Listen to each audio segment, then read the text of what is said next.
नमस्कार भाई और बहनों। ये लेख मैंने तब लिखा था जब वर्ल्ड ट्रेड सेंटर पर आतंकवादियों ने हमला किया था। उससे पहले अमेरिका और पाश्चात्य देश ये समझते थे आतंकवाद सिर्फ कुछ ही देशों के लिए खतरा है, पर वर्ल्ड ट्रेड सेंटर पे हुए हमले के बाद आतंकवाद का खतरा पूरे विश्व के लिए एक बहुत बड़ा संकेत दे गया था।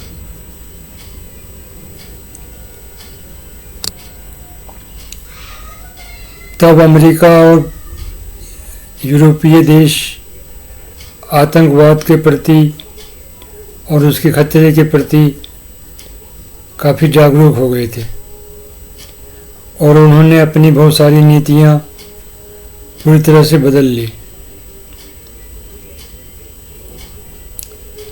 पर भारत ने आतंकवाद के प्रति नीति अभी तक नहीं बदली है और वैसे 2014 के बाद आतंकवाद काफ़ी हद तक कम हुआ है,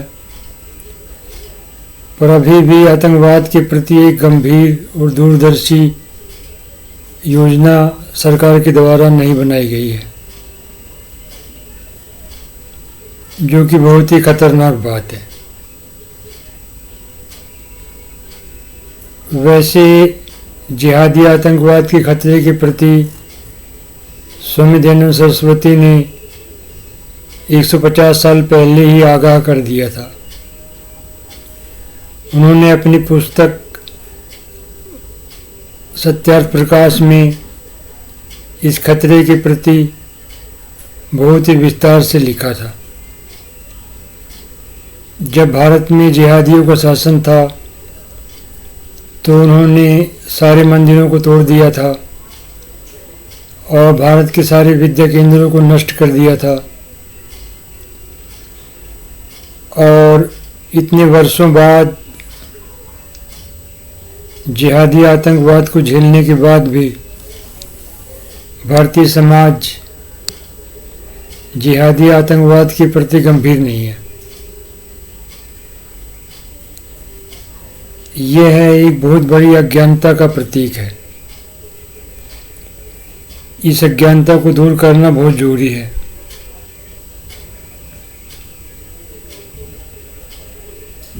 और अभी कुछ दिन पहले देवबंद के मौलानाओं ने कहा था गजवा हिंद जायज़ है। ऐसा ही उपदेश हर मस्जिद में दिया जाता है। इसका अर्थ यही है कि जो बुद्ध धर्म को मानते हैं उन्हें मार डालो, जो जैन धर्म को मानते हैं उन्हें मार डालो, जो सिख धर्म को मानते हैं उन्हें मार डालो और जो हिंदू धर्म को मानते हैं उन्हें मार डालो। ये एक बहुत ही खतरनाक विचारधारा है और एक मनुष्य विरोधी विचारधारा है। अगर यही बयान कोई अमेरिका में देता तो उस व्यक्ति को 50 साल की सज़ा होती और जिस संगठन के द्वारा ये बयान दिया जाता उस संगठन को नष्ट कर दिया जाता। जिस मौलाना ने अभी ये बयान दिया था वो अभी तक खुला घूम रहा है और उसके संगठन को भी अभी तक प्रतिबंधित नहीं किया गया है। इससे ये पता लगता है भारत के मुसलमान, भारत के मौलाना कितने खतरनाक और विनाशकारी और मनुष्य विरोधी हैं। तो इन्हीं सब बातों को ध्यान में रखकर मैंने एक लेख लिखा है। मेरे लेख का शीर्षक है जिहादी आतंकवाद और उसका समाधान। पिछले कई सालों से जिहादी आतंकवाद का खतरा दिनों दिन बढ़ता ही जा रहा है। अमेरिका के वर्ल्ड ट्रेड सेंटर पर हमले के बाद से जिहादी आतंकवाद कई देशों में फैला है। इन सब गतिविधियों को देखकर हम ये सोचने को विवश हो जाते हैं कि ये सारी घटनाएं जिहादी ही क्यों कर रहे हैं। किसी भारतीय या किसी अन्य धर्म के मानने वालों ने वर्ल्ड ट्रेड सेंटर पर हमला क्यों नहीं किया। सारी दुनिया में जिहादी आतंकवाद का खतरा बढ़ता ही जा रहा है। इजराइल, कश्मीर, यूरोप, रूस, अमेरिका जिहादी आतंकवाद के केंद्र बनते जा रहे हैं। पहले यूरोपीय देश जिहादी आतंकवाद के खतरे को महत्व नहीं देते थे, क्योंकि तब सिर्फ भारत ही जिहादी आतंकवाद को झेल रहा था। अगर हम ऐतिहासिक दृष्टि से देखें तो हमें पता लगेगा कि जिहाद ने जितना खून खराबा किया था उतना खून खराबा किसी भी अन्य धर्म ने नहीं फैलाया था। 632 ईस्वी के बाद मोहम्मद साहिब की मृत्यु के बाद जिस तरह से जिहादी विचारधारा को दुनिया में फैलाया गया, अरब खलीफाओं ने जिस तरह से जिहाद को तलवार के दम से फैलाया था, ये सारी घटनाएं जिहादियों के दिमाग में आतंकवादी भावनाएं बढ़ती रहती हैं, क्योंकि जिहादी लोग लगातार अरब खलीफाओं के आतंकवाद की महिमा गाते रहते हैं।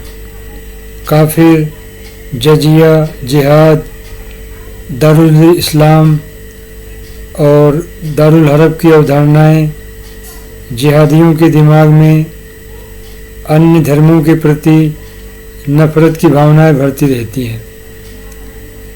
जिस वक्त ओसामा बिन लादेन ने वर्ल्ड ट्रेड सेंटर पर हमला किया था, उस वक्त सारी दुनिया के जिहादी बहुत खुश हुए थे। तभी से वह जिहादियों का हीरो बना हुआ है। निरपराध लोगों को मारने से किसी को कुछ भी नहीं मिल सकता है। एक हत्यारे को जिहादी अपना हीरो क्यों मान रहे हैं? क्या जिहाद हत्यारों का धर्म है? क्या जिहाद हत्या करना सिखाता है? अरब खलीफाओं ने जिस तरह से तलवार के दम पर इस्लाम को फैलाया था, उसे आज तक हमारे छद्म धर्मनिरपेक्ष इतिहासकार नकार रहे हैं। हमारे छद्म धर्मनिरपेक्ष इतिहासकार ये कहते हैं कि लोगों ने उस समय अरब आक्रमणकारियों का स्वागत किया था, क्योंकि वो अत्याचारपूर्ण शासन से तंग आ गए थे। इस तरह से हम देख सकते हैं छद्म धर्मनिरपेक्ष लोग झूठा इतिहास पढ़ाते हैं। हर जगह जिहादी आतंकवाद का बचाव करते हैं।